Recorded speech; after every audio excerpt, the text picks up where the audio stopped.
complicated chart with a lot going on, not usually our thing. But this might be the only chart that matters in broader portfolios today. So let's start with the takeaway. When the pricing environment in the public markets is more expensive, your returns tend to be worse going forward. What's the evidence? Every dot on this scatter plot shows a different point in time over the last 40 years. As you move from left to right, that's the price to earnings of the S&P 500 increasing. The y-axis, that's your return over the next 5 years. The trend is a clear down and to the right.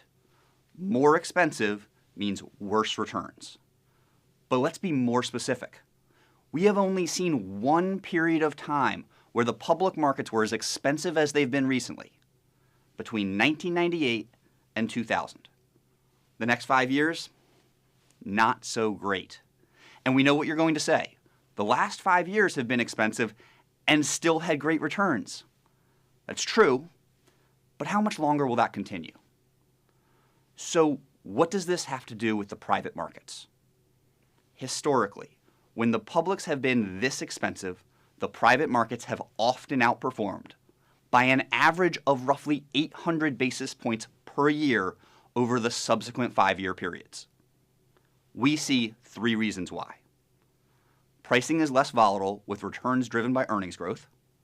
Private equity managers have better access to capital markets to support their companies. And the private governance model may offer certain advantages. Think about it like playing darts. The public markets have to hit a bullseye for you to win. In the private markets, you just need to hit the dartboard. With where the markets are positioned today, history would point to more paths to success on the private side.